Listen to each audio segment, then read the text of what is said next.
my great pleasure to welcome all of you to the White Fund Enlightenment Series. It's a partnership between Northern Essex Community College and the White Fund. And to introduce this morning's speaker, Mayda Del Valle. She's an acclaimed poet and spoken word artist. And she's going to talk about the passion of poetry and the power of artistic expression. She's the daughter of Puerto Rican parents, and she began performing her own writing while she was a student at Maria High School on the south side of Chicago. She went on to attend Williams College in Massachusetts, where she earned a bachelor's degree in art. At 22, she became the youngest poet and the first Latino poet to win the National Poetry Slam, which is a performance poetry competition. In 2009, President Obama invited Mayda to perform at the White House as part of an evening to celebrate poetry, music, and the spoken word. And in that same year, and this is really cool, in that same year, she was recognized by none other than Oprah when she was named to O Magazine's O Power list. There are 20 remarkable people on this list, people from business and finance and politics, justice, science, and the arts. Go out and Google it and check out the list. You're going to see people on this list like Anna Deavere Smith, Sarah Silverman, and get this, Cleopatra. So she's in some pretty cool company. She's appeared on HBO in 6 episodes of Russell Simmons' Deaf Poetry Jam, a contributing writer and original cast member of the Tony Award-winning Deaf Poetry Jam on Broadway. The Chicago Sun-Times describes her as having, I like this, a way with words. Sometimes they seem to flutter and roll off her lips. Other times they burst forth like a comet streaking across a nighttime sky. Put your hands together, please, and welcome Mayda Del Valle.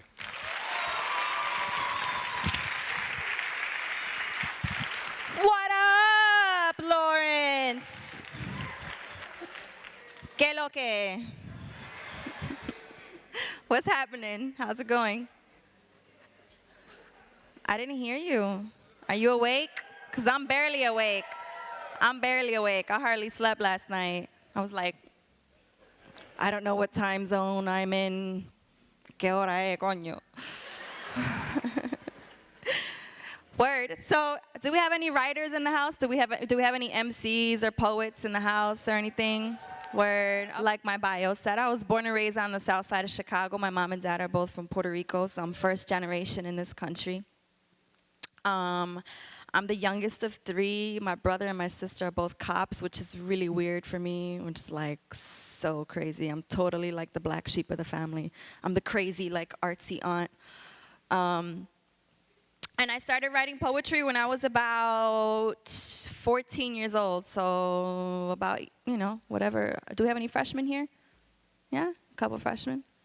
So yeah, I was in high school. I had this really crazy English teacher who made us keep a journal and made us do all these strange creative writing exercises. And I was the nerd in the class who was like, this is awesome. Yeah, I love this. And at around the same time, I met a boy who was totally into hip hop. So I started hanging out with all these graffiti writers and DJs and MCs and all kinds of crazy stuff. And I also started doing theater at around the same time. So all these things started like, you know, going on in my life. And I was doing like community organizing, and I had these awesome mentors in my life. I was really lucky to have people who were like, hey, you kind of do this, you know, writing thing. You should keep doing it, you know. And that's how everything started. I thought I was going to be like the next Lauryn Hill or MC Lyte. I was started by like writing really bad raps, really, really bad raps. And I realized that I couldn't really be a rapper, but I kept writing these things and I didn't know what they were. And then somebody was like, you should read this book. And it was called Aloud, an anthology of poetry from the Nuyorican Poets Cafe. Good morning! Let's everyone say good morning to the stragglers. Good morning!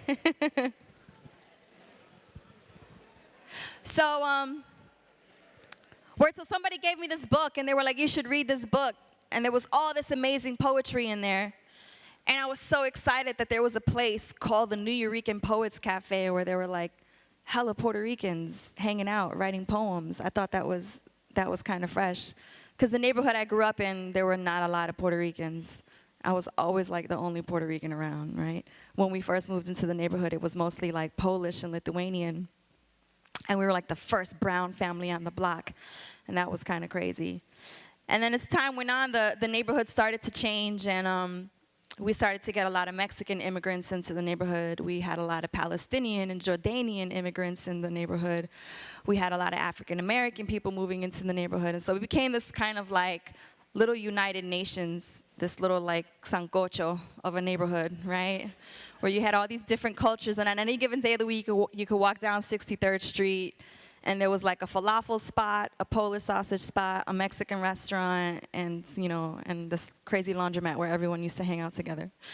So that's my neighborhood. That's a little bit of my story. I'll keep sharing a little bit of my story here and there with you. But so growing up in this neighborhood, most of the Latinos who moved into the neighborhood when I was growing up were Mexican. And so we had like this crazy rivalry in Chicago in the 80s and 90s, Puerto Ricans and Mexicans, right? And we used to make fun of each other all the time. And my friends would tell me stuff like, what, all y'all do is eat pork, and what the hell is a guagua? And I was like, it's a bus, okay? It's the right word for bus. And y'all don't know how to cook your beans, because you got to do it twice. What's that refried thing? You got to cook your beans twice, because you don't get it right the first time. Ooh, damn. Don't come between a Latino and his beans, right? So I used to get teased about the way I spoke Spanish all the time. Because has anyone ever heard a Mexican speak Spanish? Right? Totally different, right? It goes something like, they sound something like this. They're like, bueno, pues, lo que pasó fue que... Lo que pasó, güey, fue que me dio un poco de hambre, pues, y me fui para la tienda y decidí comprarme un sándwich. Estaba bastante bueno, pues. And then if I'm trying to talk about the same thing, I'll be like, diablo, tú sabes lo que pasó fue que me dio un poco de hambre el otro día, so me fui para la tienda y me compré un sándwich con una soda. Right? I know there's hella Dominicans in here, so we can relate. We can relate. I see y'all. I see y'all. I see y'all. So I go away to school. I go away to college up the road from here, this tiny, tiny, tiny little town called Williamstown, Massachusetts, where, again, I was like the only Puerto Rican. And I'm at this school, and I had just graduated, and I'm hanging out in this dorm room with the homegirl of mine and these two Chicano brothers from El Paso. And my homegirl was Chicana from LA, right? And so my homegirl Vicky was dating a Dominican brother at the time. Hey. He's bald and stuff now, but at the time he was really fine. So, está calvito ahora. So she was dating a Dominican brother at the time, and she would go down to New York to hang out with his family, and she started to pick up on Dominican Spanish, cutting off the letters and chopping your words in half. And she would go back home to LA, and her mother would be like, pero mija, ¿qué estás diciendo? No te entiendo nada. And then one of the brothers from El Paso was like, he looks at me, he's like, oh, no, I'm just, I'm sorry. It's just, just Puerto Ricans, Dominicans, Cubans, whatever, all of y'all just sound so uneducated when you speak Spanish. Cutting off all those letters, it's so lazy. At least even the poorest, most uneducated Mexican can speak to you in proper Spanish. It's the closest you can get to the Spanish, the Castilian that the Spaniards brought over. True story. And I had nothing to reply with. At the time, anger ate the words out my mouth, and I swallowed back the acidic comeback, which consisted of something like, "Vete pa'l carajo, cabrón, with your verses I subvert."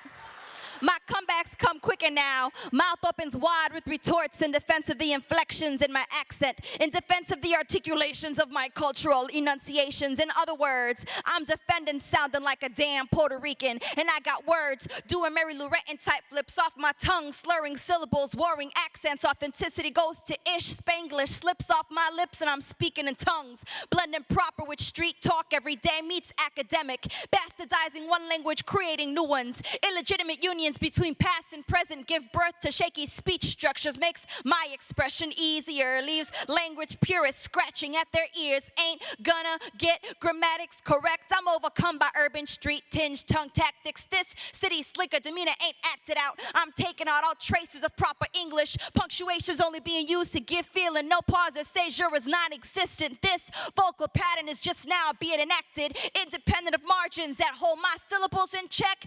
I'm declaring a state of language revolution.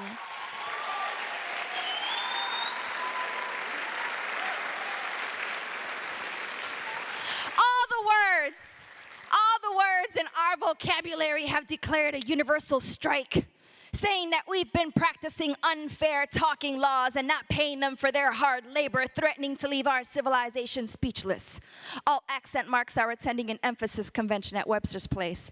The vowels are demanding to be worth at least $4,000 on the Wheel of Fortune. Shakespeare's sonnets are making record deals with Puffy to be sung in rap form. Dictionaries are on Prozac, suffering from an acute identity crisis, saying we can no longer provide all the meanings for words in your lives. We now want to tell stories. And thesauruses are translating into Ebonglish, Espanchino, con Zulu, German, Paleo, Francés, con Portugués, con Patois, man, Creole, combining, creating sounds that is music to my ears. Y pues pendejo, no me importa. Si tú crees que mi español is not as good as yours, I'm crossing borders, abriendo puertas, tongue wagging, clicking off the roof of my mouth, rolling eres, comiendo eses. Yo tengo el toque de Tito's timbalero. Kimbara, kimbara, kimba, kimbamba, writhing off my lips.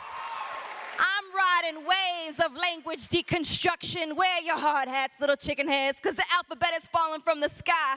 I'm daring to deliver dialects not commercially created and destroying nitwick imbecilic notions of what language I should speak. Ain't gonna get grammatics correct. I never suffer from a lack of lovely, luscious, lingual, lullaby-like syllables flowing off these lips. Don't give a damn if you think it's incorrect. I never lack the ability to come correct, so get hip to this style, Bobby, because I dare you to write a 15-page analytical essay due by Tuesday at 4 in my mailbox on any subject of your choosing that moves the crowd like, whoa, and read it on the mic, and read it on the mic, and read it in your uptight, educated-sounding proper tongue, because I'll still be here with these tongue tactics, never getting grammatics correct, but still making these folks go like, whoa.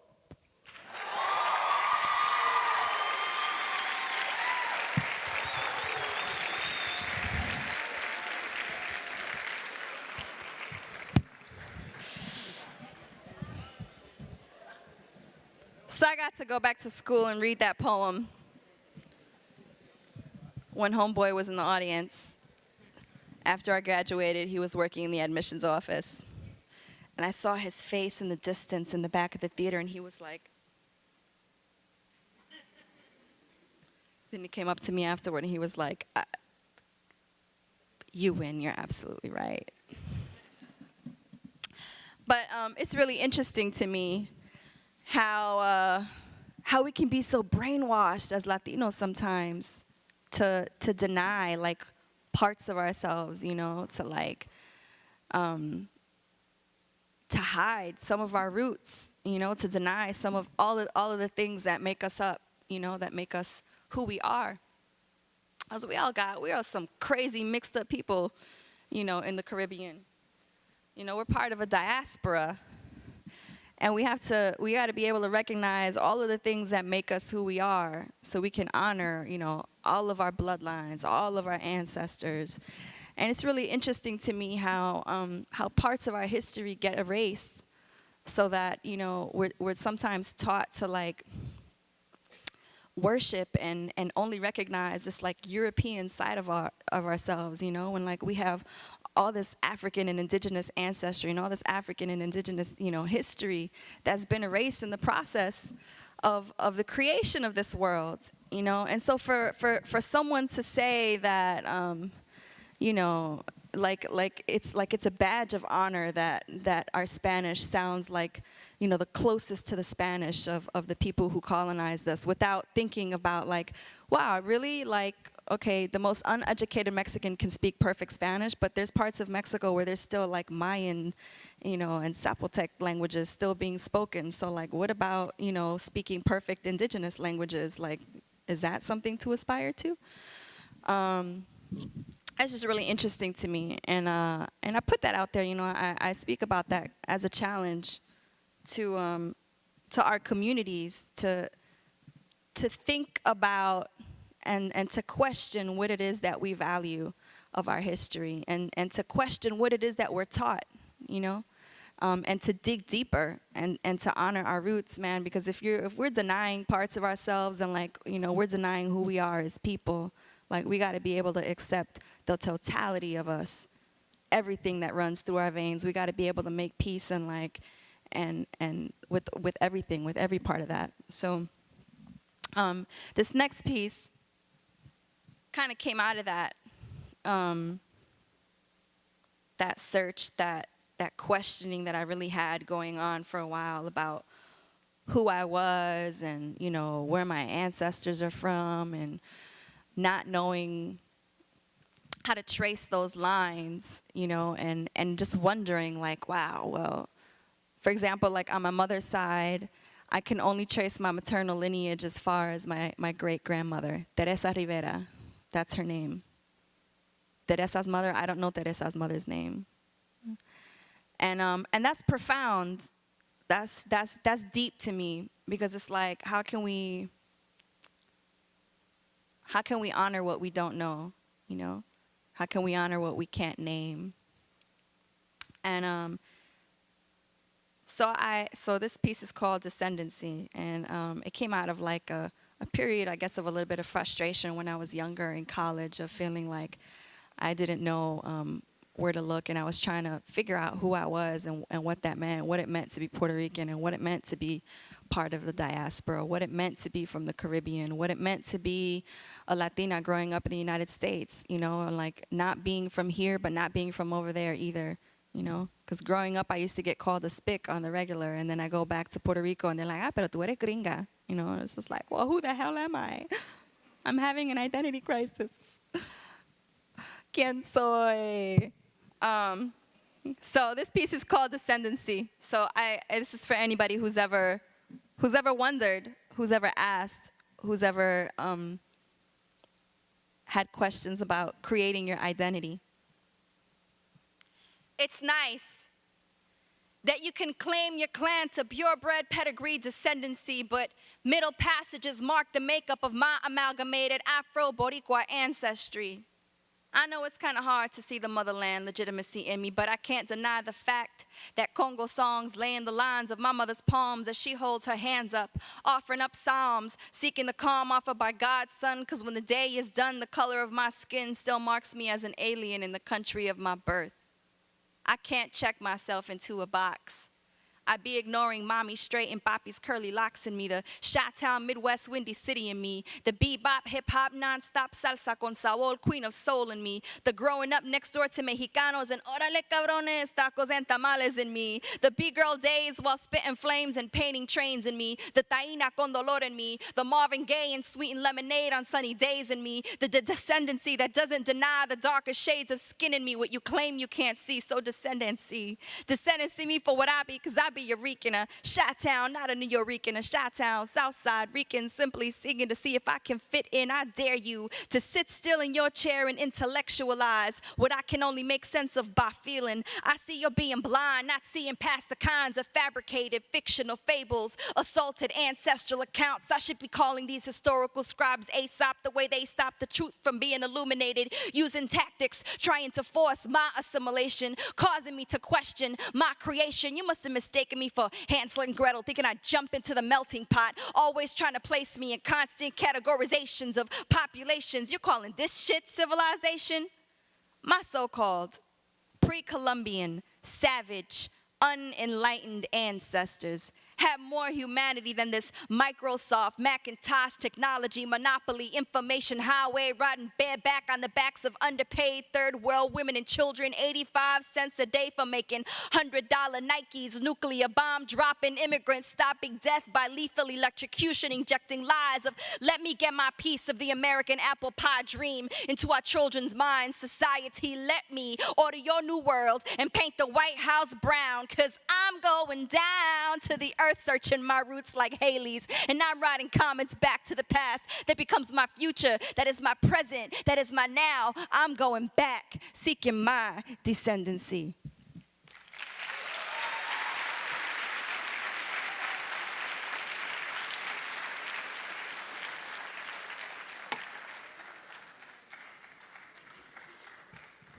Word. So this is my full-time job. I should tell you guys that. I should tell y'all that. This is like my this is what I do. This is what I do. I travel. I live in Los Angeles. I grew up in Chicago, went to school in Massachusetts. When I graduated, I lived in New York for a couple years. And then I've been living in LA for 8 years. So, and that's kind of fun. I've been very lucky. I've been very blessed to have the life that I have. But I say that this is my full-time job because a lot of times, especially when I'm working with Black and Latino students, and especially when I'm working with students who are first generation or first in this country, we're not often encouraged to pursue the things that we love, right? Because it's not practical, because it doesn't make money, because you got to pay the bills, you got to get that dollar bill, right? And it's like, well, how can you, no. Like, well, what do you mean you want to be a dancer? What do you mean you want to be a writer? What do you mean you want to be a painter? Like, why don't you become a lawyer and a doctor? Like, it's more valuable. Like, it's more important. And that's odd to me. That's really interesting because I think about what it would be like to have a world with no art, with no music, with no dance, with no colors, with no paintings, with no Picasso, with no Martha Graham, with no El Gran Combo, like the world with no Gran Combo, oh my God. A world without bachata, I can't take it, right? Could you imagine? I mean, really think about that. Like, it's funny, right? It's funny to say, but really, really, really think about, like, I mean, I saw some artwork on the way in on the walls in the lobby of the school. Like, think about that. Think about a world with no painting, with no singers, with no Beyonce. Are there Beyonce fans in here? I'm not a huge fan, I used to be a big Whitney Houston fan. So a world with, no Whitney Houston, right? A world with no Rembrandt. A world with none of that. With none of that. With none of those things. What kind of world would that be? How could we exist in a world where we wouldn't be able to express ourselves? And so I tell you, I speak about this because artists, dancers, painters, musicians, poets are just as necessary, are so vital to the world, are so necessary in the world, are just as important as lawyers and doctors and teachers and bankers and all of those things. We need artists in the world because artists are the visionaries. Artists create the vision. Artists paint a picture. Artists paint a picture of not only where we're at, right? Artists hold up the mirror so they can say, look at what we're doing as human beings. Look at what we're doing as a world. But so they not only hold up the mirror, but they create a vision of where we can be. They create a vision of what the future can look like. And so if there's something that you love to do, if there's something that you get up every day thinking about that just makes you like, man, I gotta do it, there's something that just moves you to the point of just being obsessed by it, then do it. And when there's people around you telling you that you can't do it, when there's people around you telling you that it's not practical, when there's people around you telling you that it's not sensible, then you tell those people that Gandhi was not a sensible man, that Dr. King was not a sensible man, that Mother Teresa was not a sensible woman, that all the visionaries, all the people who've changed the world, all the people who've made leaps in our evolution as human beings were never practical people. The people who changed the world are crazy. They are not practical. So do what you love. Do what you love. And the money will come. The money will come, I promise. I promise. I promise. Do what you love first. Do what you love first, because we need more people in the world who are doing what they love. We need more people in the world who are doing what they love to like shine their gifts and shine their light, because you all have been put here to do something very specific that nobody else can do, you know? Nobody else can rock you like you do. You're the only one who can rock you the way you do. There's only one of you on this planet.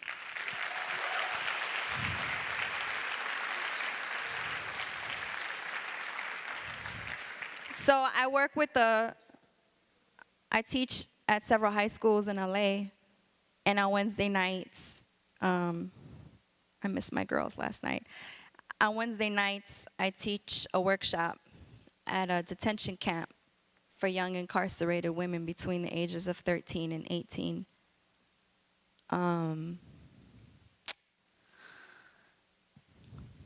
And I want to say to y'all that I see you, and that there's no damn good reason for any of our young people to be locked up, and that when our young people get locked up, our entire society is lesser for it. Our entire society suffers for it because we are missing out on the genius and the ideas and the vibrancy that each and every young person in this world has to offer. And I hear so many people talking about, oh, this generation this and that generation that. No, this generation is the one who can change the world. And y'all are being handed a big plate of doo-doo from the generation before you, right? But y'all can handle it. Because I see the ideas that come out of young people's mouths every week at every high school I go to. And if there's any generation that can do it, it's this one. It's this one. It's this one. And don't let anyone try to tell you otherwise. So this is for my girls. This is for y'all. This is for all the young people I've come across that I work with. 90s babies. Baby brothers and sisters. New millennium indigo, second generation hip-hop, second nature, not culture acquired, tireless. Heaven expressed and rooted in your chest, blessed, born into beats, rhymes with beautiful style inherited, broke dances before lips broke syllables. Y'all move like ancestors come back, returned to remind us with wisdom eyes. I've met babies that got more conviction than any grown-ass person. Our gazes meet across crowded airports and we stare, knowing we know each other from way back, and we both back to sprout seeds. Best believe this world is yours for the taking, so take it, shape it, speak it into existence. Your language is hope, not the apathy you are often accused of. I see you whole, complete, indivisible, want to help leave a world you will love, gift you gems of wisdom along the way, remind you jewel, adorn your flaws, gild your awkward wings, tell you some things I wish I'd known, like every answer is inside you. Like we are responsible for those who love us. Like you are here for a reason. No one can be you. Though they may try, they can't rock you the way you do. Like don't resist pain. Tough times make you tougher. I would tell you happiness is a daily decision, not a hidden treasure. Or something like heartbreak happens, but love is bigger. Or you won't have it all figured out at 20 or 30 or 40. So take your time. Don't worry so much. I tell you, you're enough just the way you are. And don't ever let anyone try to convince you. Otherwise, I'd say you're a work in progress. It only gets more beautiful, so keep painting yourself in colors you have yet to imagine. Pull the sky down to earth when you forget who you are, and offer the clouds up to those who come after you.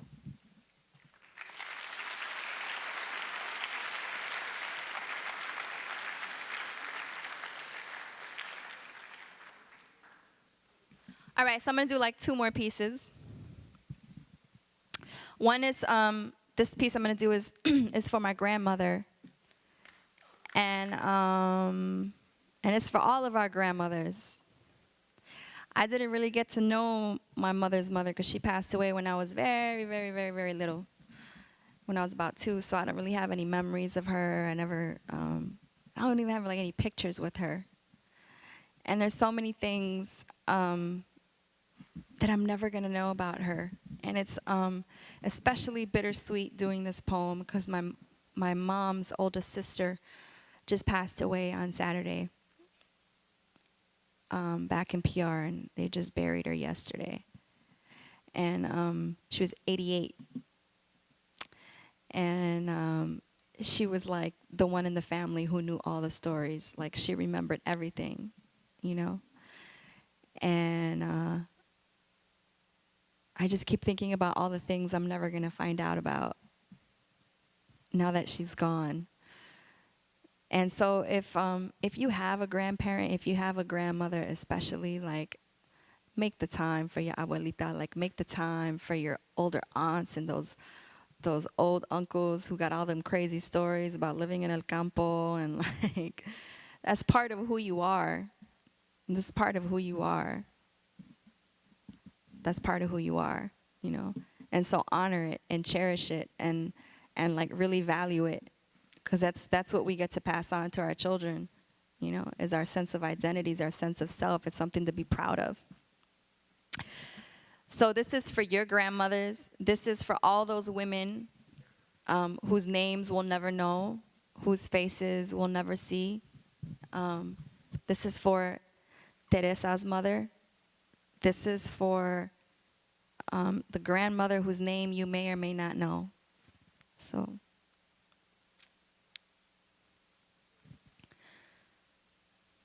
Soy milagrosa. Soy milagrosa.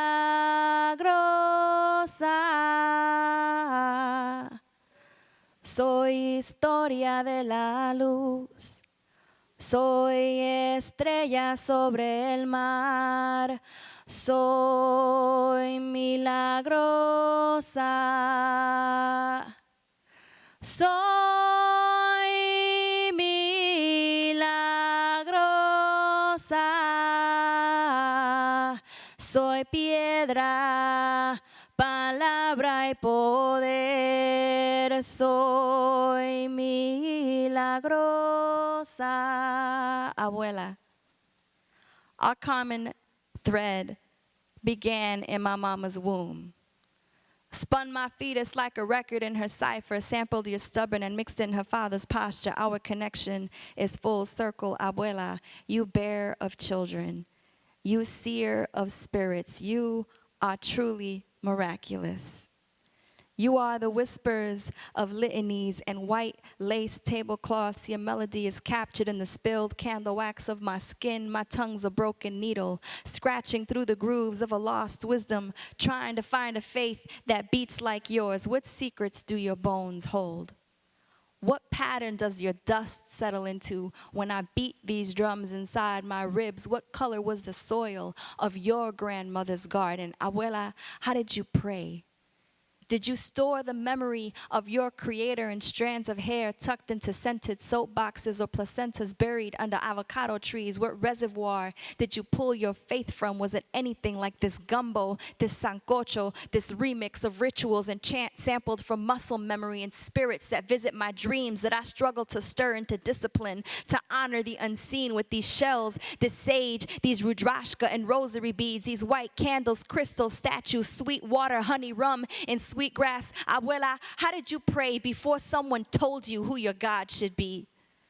How did you hold the earth in your hands and thank her for its fecundity? Did the sea wash away your sadness? How did you humble yourself before your architect? Did you lower yourself to your knees or rock to the rhythm of ocean waves like I do? Abuela, how did you pray? Some say faith is for the weak or small-minded, but I search for your faith everywhere. Needed to reassemble myself whole from these shards of Chicago ice and island breezes so I can rewrite the songs of your silence and pain, your lonely fists broken too smile and burdens into a medley of mantras. Wish you could have shown me its shape, but I know it is here in every sacred breath, In the shadows of trees you visit me in.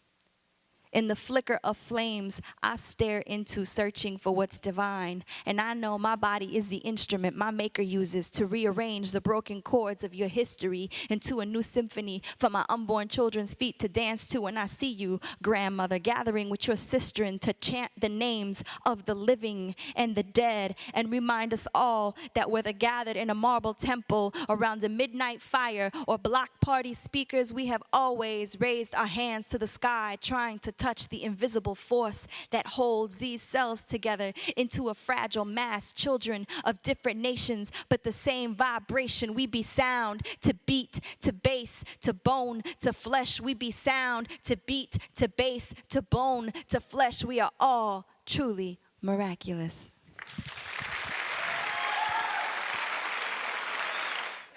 All right, so this is for my mom. This is for your mom if your mom can cook. Mommy's making mambo. Mommy's making mambo. She putting kings to shame. She got more flavor in her food than a Gran Combo's horn section. There is more of a get-down groove in my mother's kitchen than a Friday night at Copa. She puts Tito Puente to shame with the sabor in her cocina. In the domain of the Del Valle kitchen, my mother is the dictator. I refer to it as Carmen's culinary queendom. She becomes a cuisine conquistadora, wielding a freshly sharpened knife like a sword above her head. The towel becomes a whip with which she wipes every trace of spillage. The bottle of adobo is a shield against any possibility of blandness, and Goya doesn't stand a chance. Here, everything is fresh, no prepackaged junk. She is the menu mercenary, the soldier of soul food, the culinary commando. You better back the hell up, because mommy is making mambo. She hangs the hats of iron chefs off the windowsill like roast duck trophies and laughs at the sight of any edible food item. No meat in the freezer. Pff. Spam and corned beef in a can are transformed into virtual filet mignon. Pff. Rice cooks itself instantly at her command, and beans jump into bubbling pots, shrieking, "Carmen, please, please, cook me, master, please, honor me with your spice." Emerald and Julia Childs mirror hamburger flippers in her presence, because mommy's making mambo. It was there in my mother's kitchen that I learned more than just how to cook. It's where I learned the essence of rhythm and power. I learned to dance in that kitchen. Shiny aluminum rice pots clanging like cowbells with metal spoons, cast iron frying pans, a wooden mortar and pestle provided the percussion section, with the radio humming softly in the background. The fall of her steel blade on the wooden cutting board became the clave. The hissing of the pressure cooker harmonized with the sizzling of sofrito and bubbling beans, softening in covered pots in her hands. Move faster than mongos on congas during a riff, making mofongo con caldo. She would take me by the hands and spin me into the oblivion of music, leaving me to dance in the center of the kitchen, answering questions like, "Mommy, how do you make arroz con gandules?" Or, "Mommy, how do you dance merengue?" Because mommy is making mambo. The way to a man's heart is through his stomach and your hips. So you better learn how to cook, mija. I learned to dance in my mother's kitchen, and I got all the secret recipes. 2.5 cups of caderas, a pound of gyrating pelvis, a pinch of pursed lips, a tablespoon of shaken shoulders, and a generous helping of so combine and mix. This is the recipe for ritmo. You see, we like our food the way we like our music: hot, spicy, satisfying, y con sabor, papa. I ingested rhythm through umbilical cords, now ingrained in my DNA, and I can't rid myself of the sabor in my blood, the swing in my salsa step, the natural response to music, as stubborn as a plantain stain. I can't wash off. Rhythm is inheritance, taste passed down through generations. Movement is inborn, and I'm dancing the way my mother cooks, slow, sultry, spicy, sabrosa, natural, instinctively, dripping sweet sweat like fresh leche de coco, spinning as fast as piraguas melt in summertime, southside heat, dancing with as much kick as cuchifrito and bacaldi, standing strong like a morning time bustelo, dancing as urgently as a shot of roncaña, cooling myself off with cola champagne, pounding like a papaya bongo, steamy as pasteles at Christmas, blending my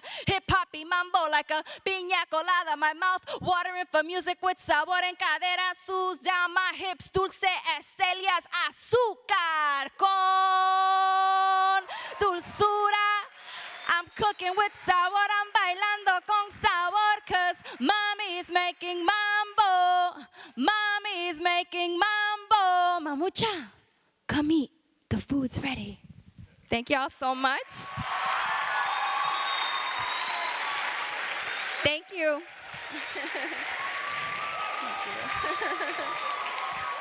Thank you very much.